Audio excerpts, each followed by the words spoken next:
The Accidental Entrepreneur is brought to you with the help of our sponsor, AWeber, the world's leading small business email marketing and automation service provider. Since 1998, AWeber has helped more than 1 million small businesses and entrepreneurs through its suite of web-based email marketing, automation tools, and education. AWeber, the best option when it comes to marketing your business. The podcast is also brought to you by the Alternative Board.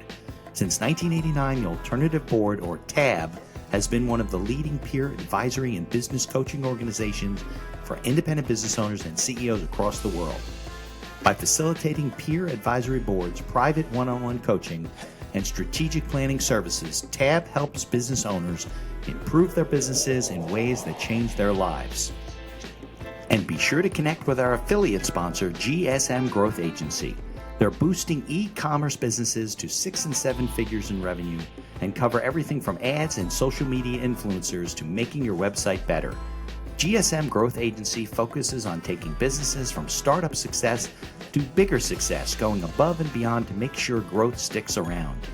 They're all about cool ideas, lasting partnerships, and making your mark in the e-commerce world. And be sure to support the podcast by ordering some logo merchandise from our online store. Listen to all of our sponsors' commercials later in this episode and follow their links in the show notes to learn more about their products and services.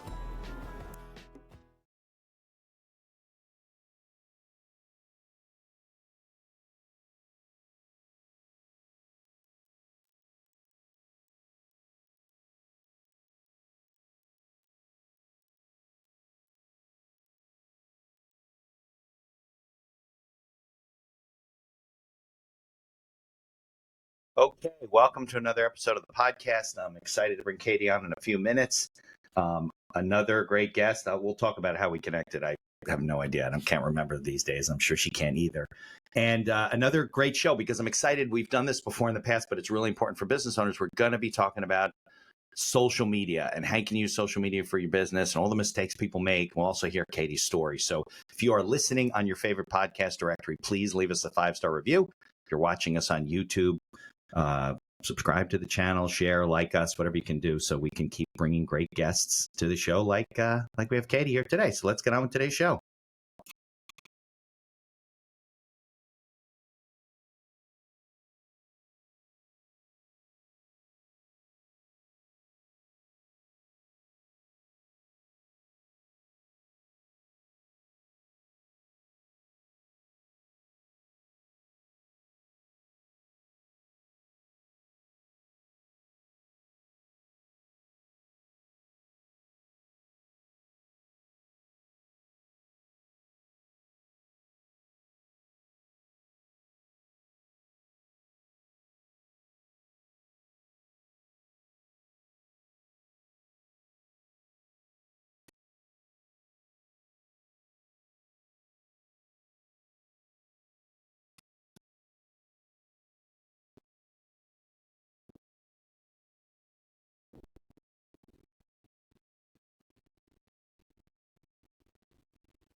All right, Katie. So thanks so much for joining me today.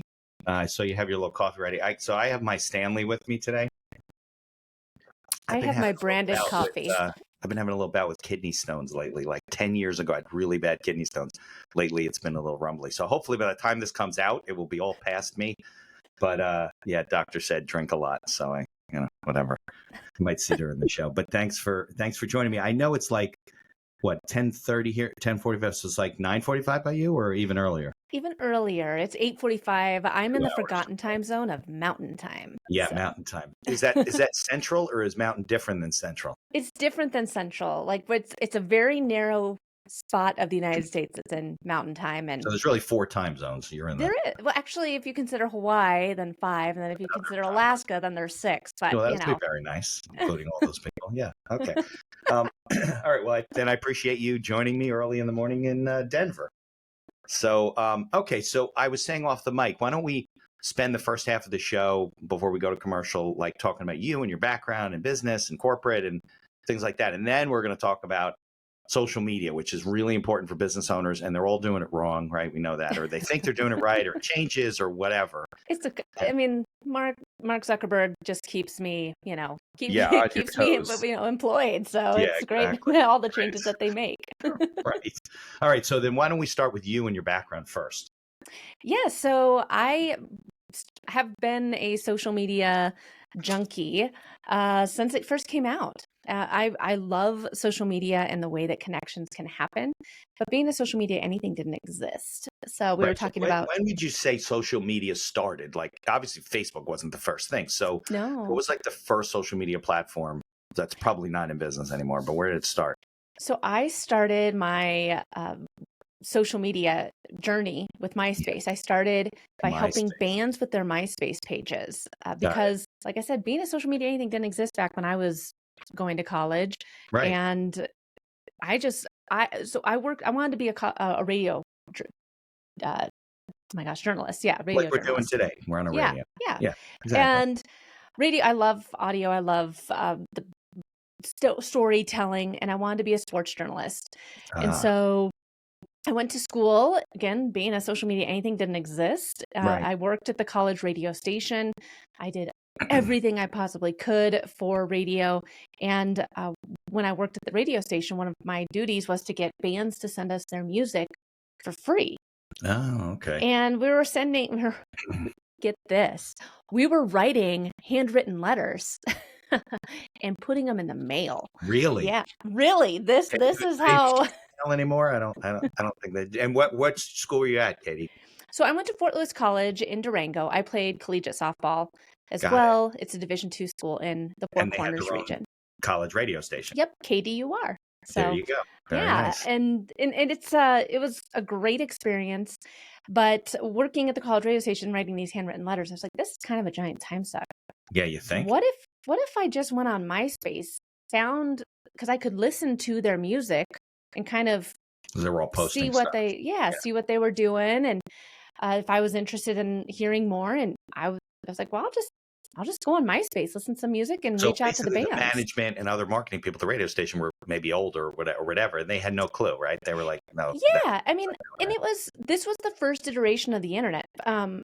Yeah, Facebook was still the Facebook, right. and I'm a geriatric millennial, which that isn't the official term for what Right. my age group is, It is now. but it means we grew up alongside of all this. So I Right. remember doing DOS commands Yeah. and Our life playing is a Lemmings. transition Yeah, generation. Definitely. yeah, Yeah. and I'm so fortunate that social media wasn't around when I was in high school. It came out like towards the end of my college career, so I didn't have the I don't know, the pressures of social media that so many of our Oh kids my today God. have. It's ridiculous. Their Um, whole life is like in a yeah, microscope. Yeah. it is. Yeah. And so I started helping bands with their MySpace pages, getting them on the radio. And, for a girl, it was, in her early 20s, it was amazing because I was like, yeah, well, you don't need to pay me anything for getting your band on the radio. Why don't you just give me Right. some free concert tickets? And so I got to go backstage at all sorts of concerts in Denver, California. I You was were living living. the dream. Yeah. And I'm so fortunate that I was able to land my dream job right out of college.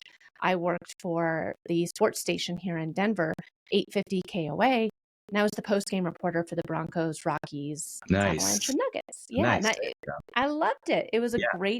great job. Again, woman in her 20s, and then this thing called SiriusXM came out, and everyone in the radio industry panicked, and so a Yeah. lot of people moved into television. And I decided to move into marketing. And I then was the marketing manager for the Rockies TV station. So uh, I handled their script writing, media buys, and their social media. Got it. So you And handled it all. yeah. Well, Placement, because everything. it really wasn't, social media wasn't, I guess, Right. It was very considered, interesting. Yeah. yeah, Yeah. There was a like 14 full-time labels job. you post. Right. Exactly. Yeah, exactly. Now, Katie, nowadays, I know there's like digital marketing, majors in college, and are there schools that have social media marketing as a Yeah. major? They do now, huh? Yeah.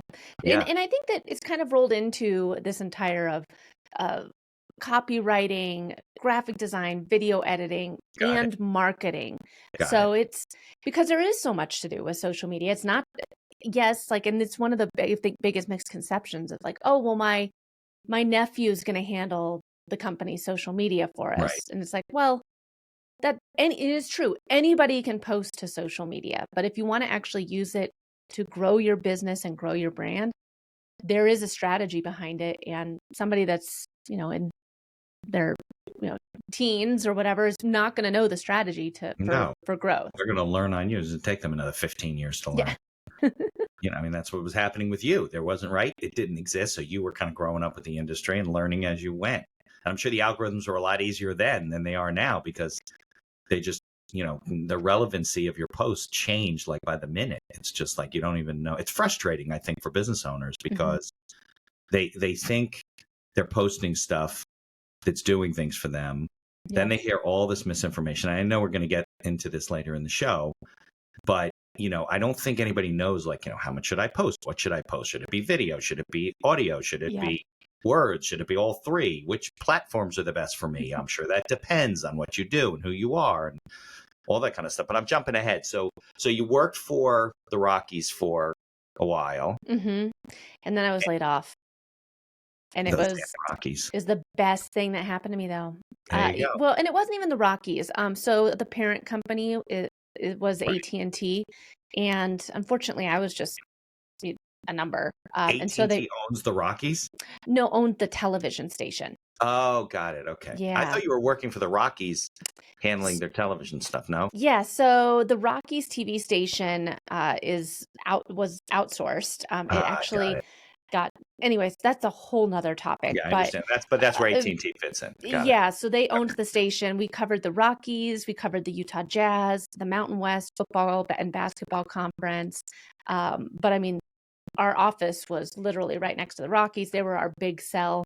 I mean, because we handled basically the Mountain Time Zone. So anyone in the Mountain Time Zone got our station.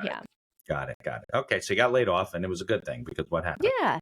At the time, I didn't think it was a good thing, but I went into. I remember sitting in my boss's office, and I was like, "Gosh, Jen, I don't know what I'm going to do now." And she's like, "Yeah." She's like, "Honestly, Katie, I would love it if you found something where social media was all that you did." And it's funny because she and I still talk, and she says now, she's like, "Katie, I think you give me way too much credit for that sentence." And I was like, "But I don't, because it was something that I looked up to you. I'm so lucky that she was my manager. But I looked up to her, and her saying that she thought that social media was my superpower, and that the stuff that I was doing for the station's social was really good enough for it to be all that I did. It gave me the confidence to go out and just see what I could do." And I got my first client, and then I got another client, and so soon I was out on your own, basically. Yep. Yeah. And it was first client. Like, what did you do? I went on Upwork. Perfect. Yeah. And this is where I think that you'll find a lot of good people on these on Upwork, on Fiverr, that are still trying to kind of find their way and what they want to do. And for me, I was just going to be an in-between thing until I found like a corporate social media job, because I never pictured being an entrepreneur ever.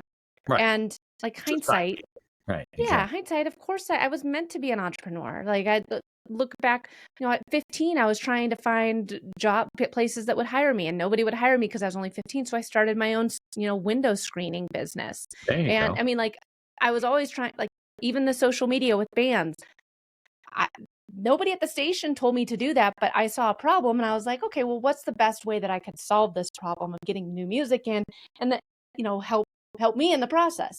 And so I think that looking back, I was always meant to be an entrepreneur. Social media wasn't ready for me to have a social media agency when I got out of college. And everything that I learned along the way set me up for what I'm doing now. Yeah. No, I think we're then maybe more so than now. We were socialized to, like, just go through high school, go through college, get a job. And even, look, I did the same thing. In my teens, I always had I was detailing cars, I was stringing rackets, I was making fishing rods, I was all kinds of different stuff. But it never occurred to me to, like, start a business after high school or college, I was like, well, why would I do that? I could go get a job Yeah. and I went to law school and so forth. But yeah, looking back, and now unfortunately, everyone's an entrepreneur now. There's probably more people that shouldn't be, but the world has changed a bit. But I think you're right, and some people stumble into it and say, well, this is definitely for me. Like, I don't need to work for anybody. I Yeah. want to have control of my life. I want to produce really good content and enjoy yourself. But I guess in those days, there wasn't as many platforms as there are today, right? So Mm-hmm. yeah.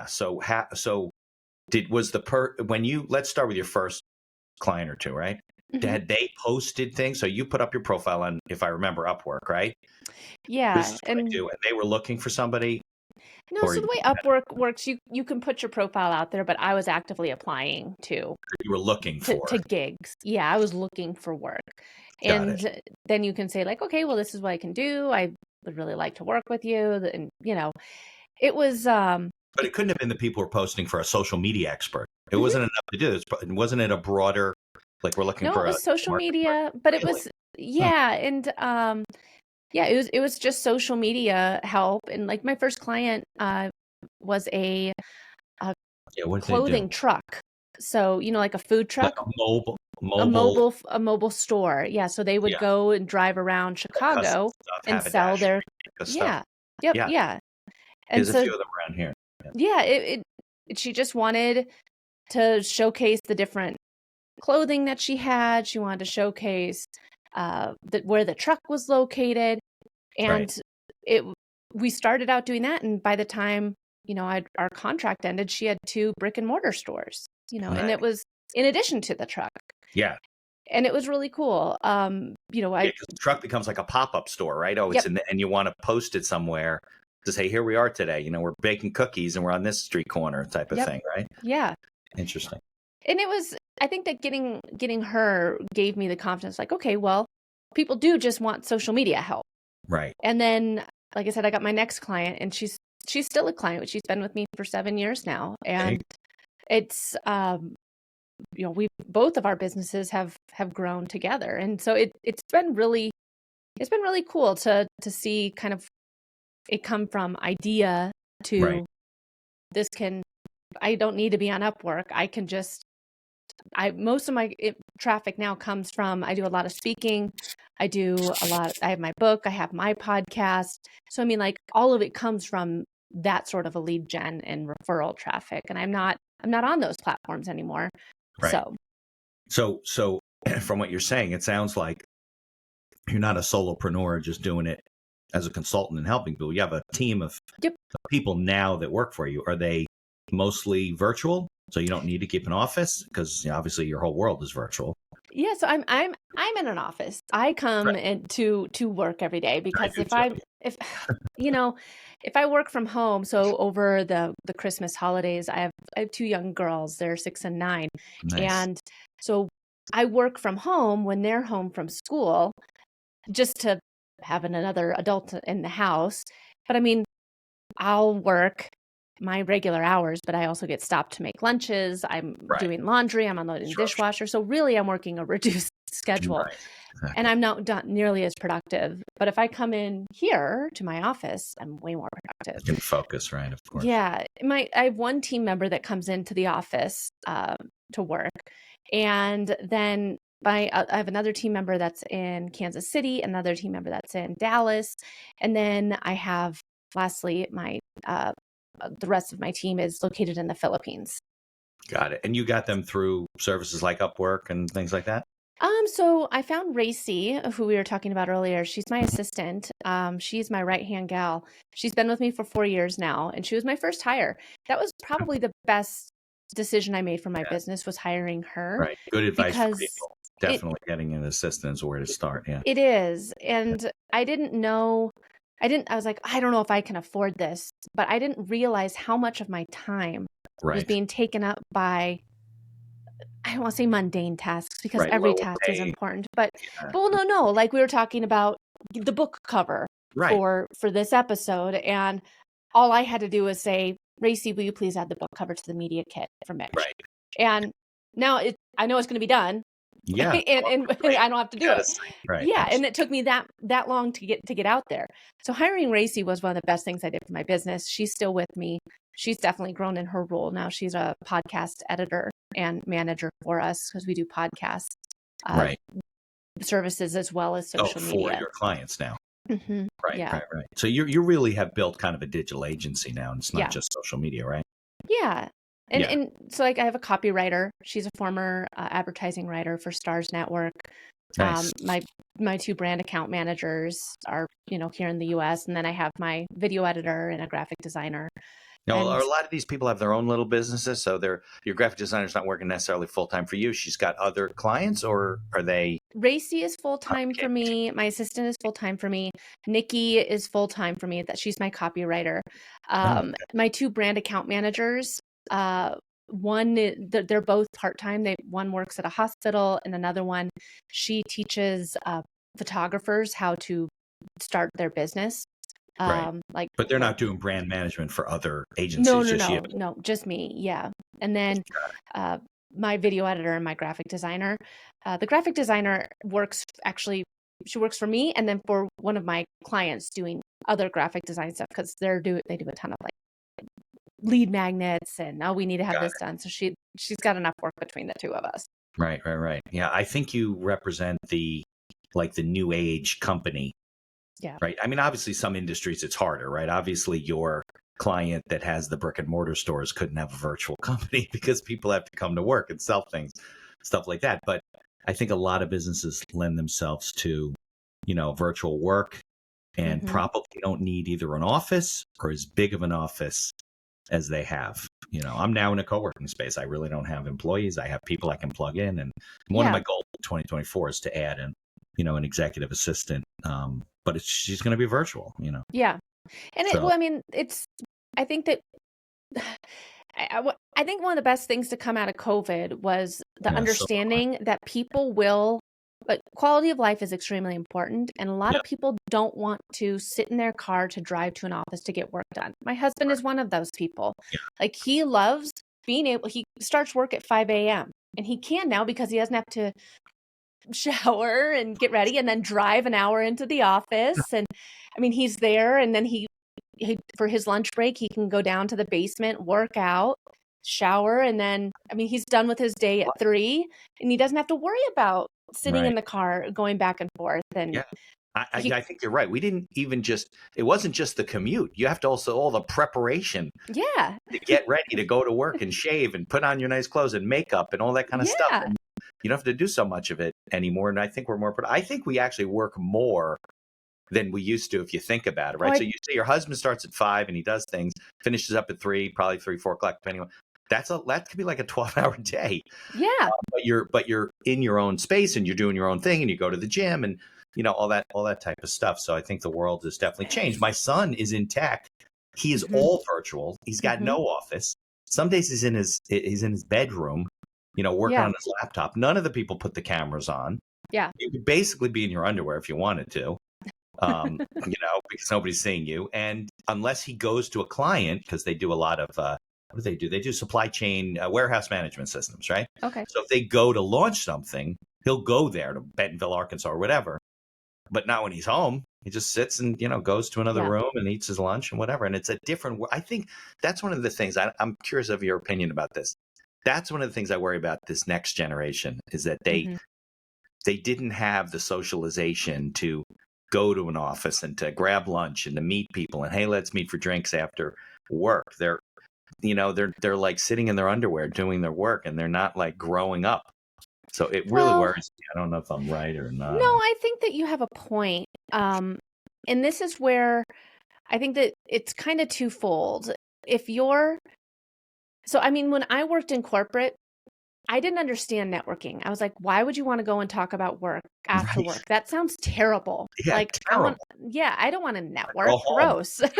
Yeah. But now there's conferences that I go to every year because I know I'll see certain people there. Right. There's, people here where we make, hey, I'm meeting one next week and she and I live in Denver, but we only see each other at conferences. We're making, but we know that we can help each other. So we're setting aside the time. Right. This is why I love a co-working space. There's another marketing agency over there, but they don't Yeah. do social media or podcasting. Right. Me too. I got And lawyers here. I got all kinds of people. yeah, Right. but it's great to go and like they got a new decal for their door, and I was like, I really like that decal, and they're like, oh, here, let me just refer this person for you instead of me having to go and search on the internet. I think this is where there's going to be a lot of people that enjoy remote work, but I think the co-working spaces are going to be very necessary ours is filled because up since COVID. yeah, Yeah. I think hybrid is really where you got to be, right? You got to be in an office part of the time, got to be out, because I think even if you're younger, you don't really understand networking. So you got to get out, you got to go on a meetup, you got to find groups, you got to get out there. And I just hope that there's enough of us to remind these kids that you can't sit in your underwear, every day and you're going to get ahead. And this is the thing too, Mitch. Life. I've made incredible connections on social media, right, through networking. And during COVID, that's when I really learned the power of growing your community and growing your business online when you go in with intention. Yeah. And I've made incredible business partners and incredible friends that honestly I've never met in real life. I went to an event, Katie, at some point, I don't know, during 2023, 2022. And I met people at the event I realized when I saw them that I'd never seen them in person since I met them, because during pandemic, it was Zoom, going to meetings. I was doing one-on-ones, but it was all virtual, because I was like, I'm not going to die during COVID and nobody forget about me, think I didn't exist, So you had to become relevant. But that was a different time. But definitely you can network very effectively online, especially if you have the kind of business. Like, I can't do business all over the country.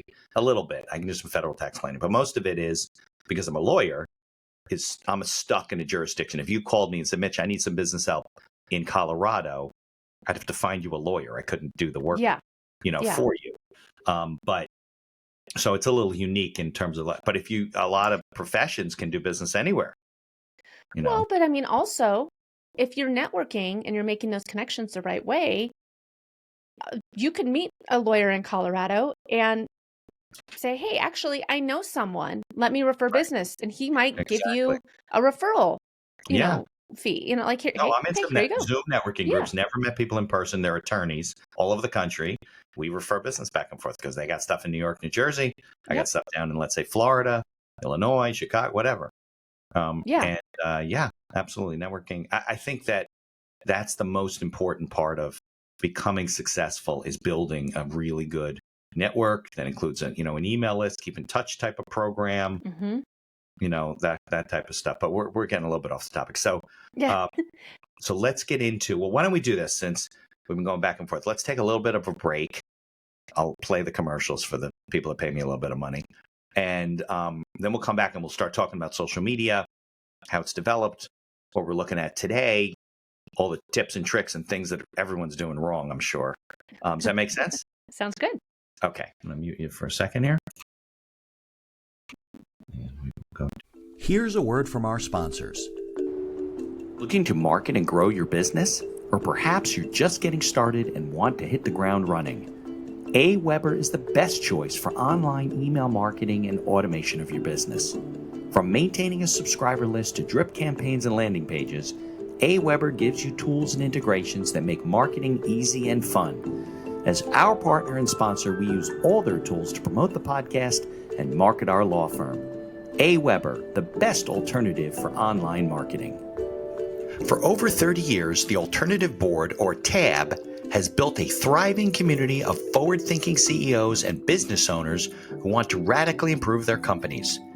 Through unique combinations of one-on-one business coaching, participation in monthly TAB board meetings with other non-competing owners, a suite of strategic tools, and customized strategic planning workshops, TAB membership can deliver greater strength to your business and a better work-life balance for you and your family.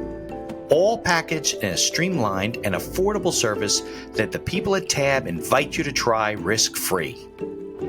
Are you struggling with managing advertising due to a lack of time or expertise? Perhaps you're facing challenges in scaling ads for your store. Are you feeling lost when strategies have no success? GSM Growth Agency is your reliable partner in overcoming these business challenges. Feel the impact of collaborating with a team dedicated not only to short-term goals, but also to building long-term partnerships and achieving sustained success. Embark on an exciting journey to redefine the possibilities of e-commerce and create a legacy of unparalleled excellence. Take decisive action now.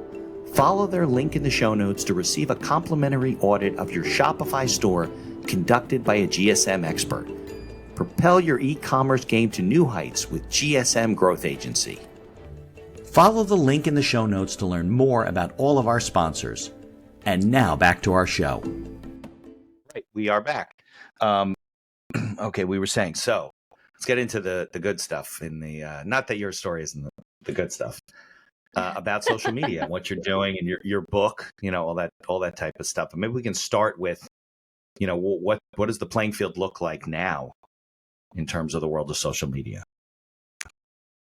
Yeah, I think that a lot of people are stressed out by it.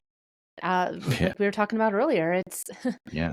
Oh, you have to do all the things. Yeah, are you doing this? Are you doing that? Well, if you're not seeing results, it's your fault because you're not posting enough. You're not doing this. And yeah, I think that that's where people are discouraged. But the reason I wrote the book, The Social Shift, was because I think that we need to shift our thinking in the way that we're showing up online, shift the way that we're connecting with people. We've gone right now, social media is no different than turning on the television. We're opening up TikTok or Instagram or Facebook and we're consuming. Yep. We're not connecting.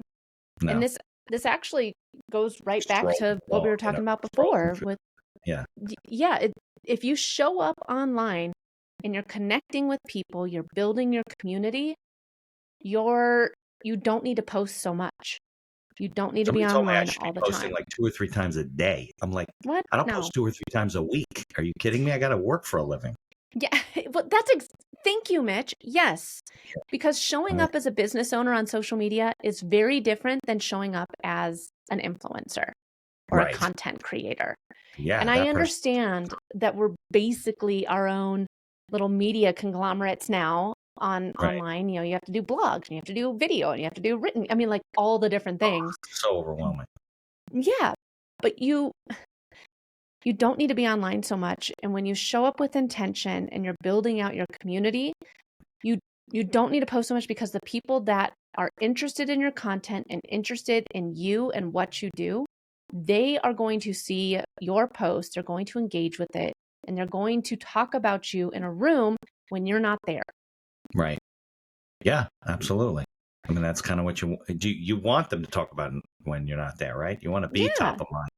Yeah. And like I said, I think that as business owners, and it's a very different strategy how you show up on social media than the way that is that you're showing up if you're in person. No, I mean, like if you're trying to get brand deals and, I mean, I should talk about Inca's shoes every day because they are literally all that I wear. I have 4 pairs of their sneakers, 2 pairs of their booties. I love Inca shoes.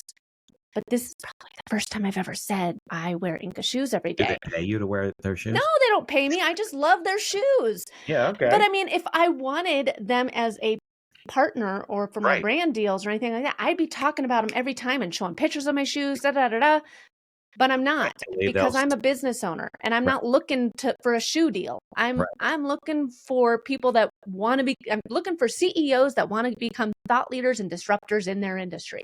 That's who I'm looking for. And Inca shoes, I love your product, but you're not my ideal client. Client profile, right? Exactly.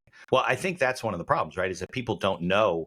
They need to get not the message. They need to get it clear who they are doing business with and who they want to do business with. You might be doing business with a lot of people you don't really want to do business with. You're stuck in a marketplace that you don't want to do. And I think with intention, you can make that shift and get to the right people. What are the things that you see that a lot of people are doing wrong? Is it their, maybe how they're posting? Is it their messaging? Is it where they're posting? What kind of things do you see that people do wrong? So I'm kind of a black sheep when it comes to social media. Yes, I understand that I have a social media agency. So I probably am one of the few people to say this, but you don't need to be on social media so much. You don't need to post so much. We implement the 4-post strategy for Okay. me and for all of our clients. And it's a formula that I developed that takes people through the customer journey. They enjoy seeing your content. They want to be there. They want to encourage you and support you. And then when you ask them to buy, they're ready to buy. So it's a strategy where you can focus on growing your business while still being present on social media, showing up the right way. And I think that with social media, I'm also going to tell you that you don't need to be on all the platforms. Right. Up until 2023, I was only on LinkedIn and Instagram. And I have a Right. social media agency Yeah. because those were the platforms that I enjoyed being on and my ideal client was on. In Right. It wasn't 2023, necessarily Facebook, right? Or yeah, Twitter. yeah, exactly. And in 2023, I then incorporated Facebook as well because my team grew. I had the time and the capacity to focus on growing my audience over on Facebook. And this is where, again, you can't just copy and paste. I know it is so easy. All you got to do is just tag a toggle on a Right. social media scheduling app or on Instagram. You can, cross post, but that just because it's there doesn't mean you should do it. And there's Right. different ways of showing up on each platform, different ways that the platform wants you to create content, and different ways that people consume your content. Right. For me, I'm not a short form video gal. Do I make short form videos? Yes, I just did one yesterday. But I mean, I know a lot of people like those, but for me, I'll see your post from 3 days ago that's a carousel post versus your, Instagram reel that you just posted, because my algorithm is built to say like, oh, here comes Katie Brinkley. She really likes Mitch's post. Let's show her a post. But to make sure she stays on our app, let's show her that carousel post first, because we know she'll spend more time reading and engaging with this post than if we show her his reel. Now, what's the So difference between a carousel post? I'm just going to play stupid and a reel. yeah, so a reel is the short form video kind of TikTok knockoff, and Okay. the carousel post is in the feed, so you can have up to 10 slides, and you just swipe through the slides. Um, Got it. it's a So carousel. multiple photos. Yes. Got it. Okay. Yeah. I don't know. I'm sure I'm going to realize that I know nothing about social Well, I media. have a book that takes you through all the different ways. Perfect. So Yeah, yeah. exactly. I can see the book over Katie's shoulder. Yeah, the book's on Amazon, I assume, right? It is. No, the audiobook only is on Amazon. If you want to get the physical book, it is available at katiebrinkley.com/book. Nice. I like that. Maybe I should do that. I don't know. Yeah. My book's on Amazon. Well, and this is total sidebar, but I wanted to focus on the main reason I wanted to sell directly to my clients and customer people that buy it is so that I can see everyone that's buying. I have their email. I know who they are. I can reach Yeah, out to them. makes sense. As opposed to Amazon, they're literally just a number. They don't tell And you, right? This person yeah, bought. They don't share that data. yeah. So I Yeah. like to see who's buying and supporting, and it's designed to help people grow their presence. I mean, if it becomes a bestseller, that's amazing. It is, published through a publisher, but Right. I wanted to have it be standalone on my website. So did you read I know it's off the topic. Did you read the audiobook? Did you do the audiobook yourself? No, I did not. It was something that my publisher put together for me. Took care So of. I Got it. know, yeah, So they I hired like know. Julia Roberts or Halle Berry to read it or something. Yeah, those are my dreams and hopes. Right, yeah. Yeah. So then let's talk about, if I'm a small business owner, how do I start, building a strategy, right? Because sure, I can open up a LinkedIn account. I could set up a Facebook, and maybe I have some of these things. And look, there are some local businesses like restaurants. They only have a Facebook page. They don't even have a Yeah. website, which gets a little confusing in my mind. But that's what people are doing. So what do I do? Like, what's my strategy in terms of starting if I have no clue what to do? Well, my first question for you would be, what platforms do you enjoy being on? What platforms do you, so right now, if you got like 10 minutes after we're done recording this podcast, what do you what social media app are you opening up? Usually LinkedIn, because I'm a business lawyer. And Mm-hmm. although I do other things, I generally do it with business owners. So I want to connect with business owners and family-owned businesses and things like that. So I do get referrals and stuff through Facebook. I get recommended and stuff like that, but it's not usually the clients that I'm looking to Yeah. hunt down. It's, Mm-hmm. it's a will locally, or, real estate closing or something like that. Yeah. And I'm Yeah. up for, yeah. So Yeah. that's usually where I'm at. But I am posting. I mean, somehow I have these systems where the podcast comes out and it goes up on Facebook and Instagram and I guess Twitter. I don't know what, and Yeah. YouTube and all But that type of stuff. well, and this is the thing. I think that it's great that that's an option, but the the key Mhm. for success in social media, and this is if you don't listen to any other part of this episode, just This is it. stop what you're doing. This is it. Pull the car over, get a Pull pen, the car over. Right. The key is engagement, Right. Yeah. If is the nobody's engaging networking. with you, then No, not you're even like on that. a highway that nobody's going down. No. Not even that. I mean, so for me, the month of March was a really rough month. March of 2023 was a Mhm. tough month for me. Okay. I was burnt out, and I was still creating my podcast, but I mean, I just was burnt out on content creation for social media, which it's hard when you have a social media agency. Yeah. So for the month of March, I did 3 posts. That's it for the whole month. Personally, like for you or for your business, not for So clients. me, yeah. The clients, Yeah. of course, they're taken well taken care of. But for me, in my business, I only did 3 posts, and I normally do 4 a week. Okay. It was our best sales month ever. We got 3 new clients, and all of my social media accounts grew in followers. So I you didn't think, have but a viral video. you I think that didn't was have, attributable to the fact that you posted less? No, couldn't have been.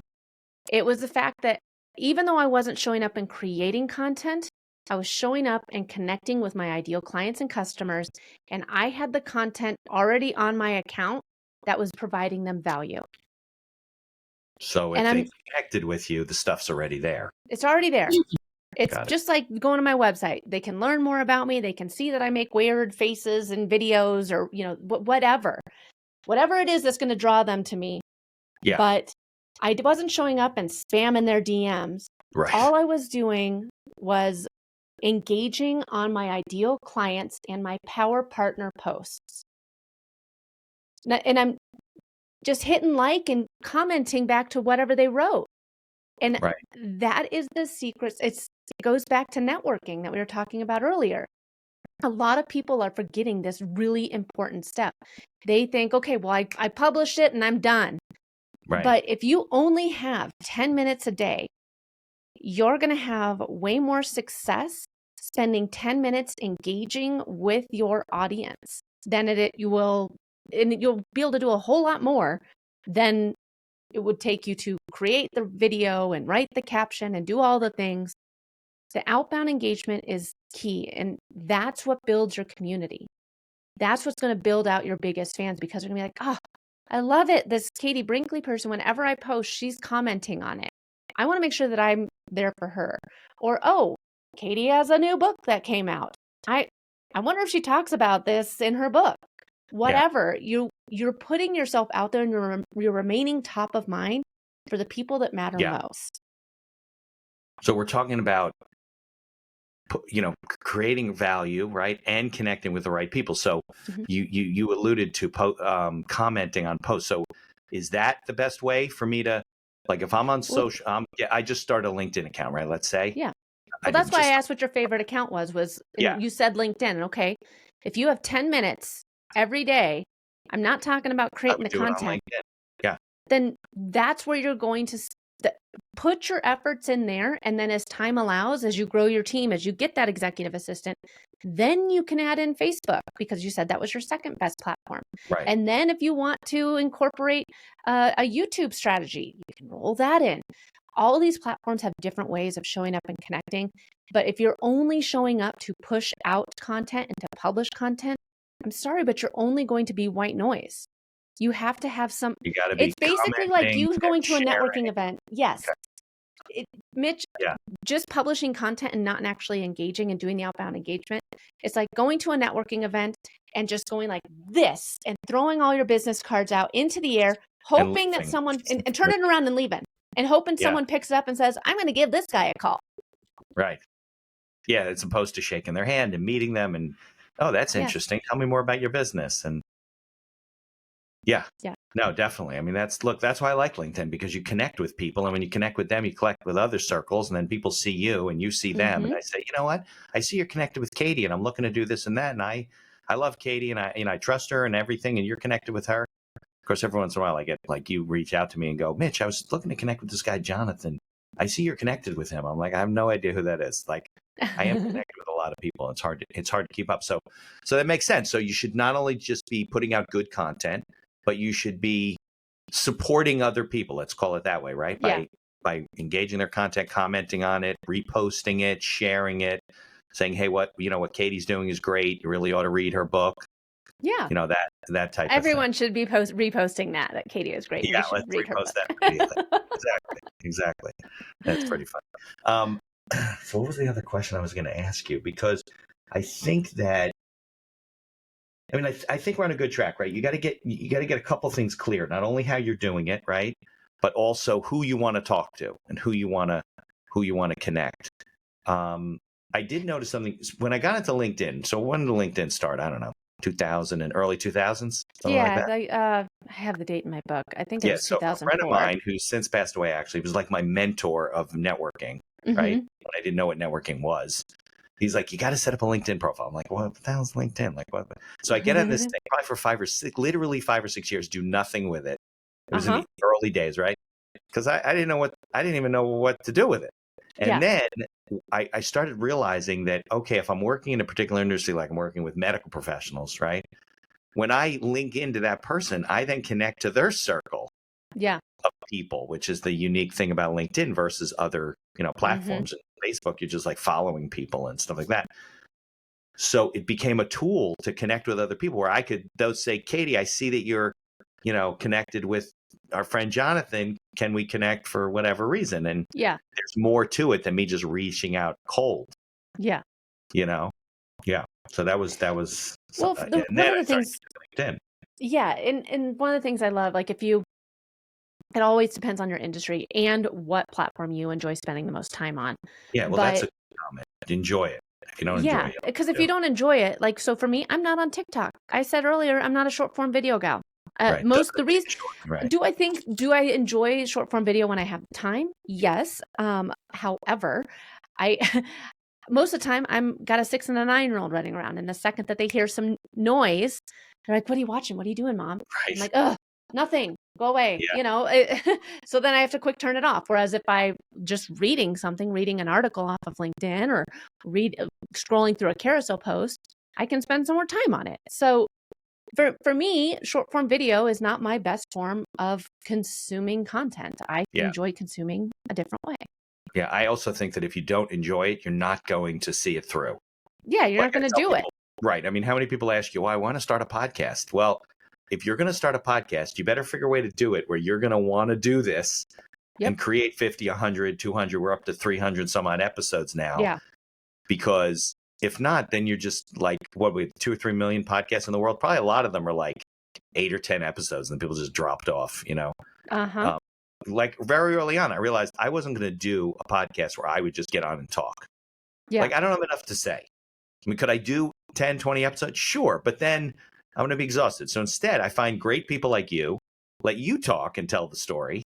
And then if I want to talk, I'll guest on someone else's podcast, And that's what's gotten me to 300 plus episodes. I realized that very early on. And I do enjoy podcasting. It's like the center of my marketing. Yeah. But if you don't enjoy it, don't do it. Yeah. Don't do it because you think it's going to bring you business. Do it because you enjoy being on that platform, or you'll fall off the wagon. Yeah. Yep. What do you think of Pinterest? Is that really for hobbyists, or you think there's business? I don't think that social media it's a social media platform, Pinterest. It's a search engine. Okay. Where people just kind of put boards together and they share things and stuff like that. Hmm. I consider like Pinterest and Houzz and YouTube. Those are all search engines. They're not really social media. Right. Well, isn't YouTube well, no, YouTube's not social media. You're just posting content. It's a content engine or whatever you want to call it. Yeah, and I mean it's owned by Google. So I mean, if a lot of times if people were to search the accidental entrepreneur Katie Brinkley, Google might feed out at the top of the list our YouTube episode, followed by the actual, you have a Podbean page for the podcast, and that might be number 2 on there. But they're going to try and refer people to stay on the Google-owned platform as long as possible. Of course.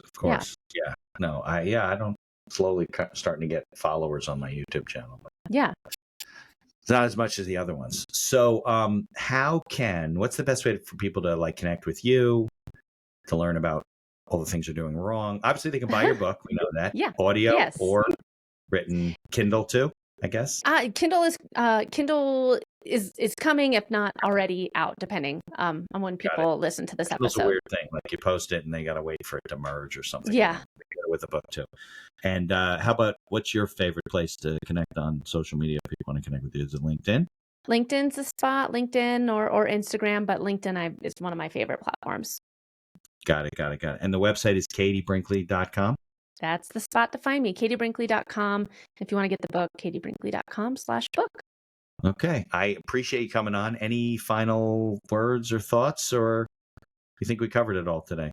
I think that's it. I think that I hope that I've given you your get out of jail free card of not posting so much and enjoying. Yeah. And just really kind of focusing on connecting with people on social media. That's what it was designed for, was connecting with one another, not just to consume. So go back to the old ways of what social media was intended for. All right. Well, Katie, I can't thank you enough for coming on the show. Early morning in Denver. And stick around. We'll go through the credits and then we'll wrap it up. Sounds great. Thank you for listening to this episode of The Accidental Entrepreneur. Opening and closing music written and performed by Howie Moskovich and made to order music. For information about Howie and his music services, please follow the link in our show notes. If you like the podcast, please tell others about us. You can find us on Apple Podcasts, on Amazon Music, Spotify, Google Podcasts, and most of the other podcast directories. If you like what you hear, please leave us a 5-star review and feel free to share our episodes on social media. If you have any questions or comments, ideas for the show, or you'd even like to appear as a guest, reach out to us by email at info@beinhackerlaw.com. The Accidental Entrepreneur is hosted by Mitch Beinhacker and produced by Beinhacker Law. If you'd like to learn more about our business and legal services, you can find us on social media or visit our website at beinhackerlaw.com. Thanks for listening, and be sure to subscribe to our feed to be notified of all future episodes.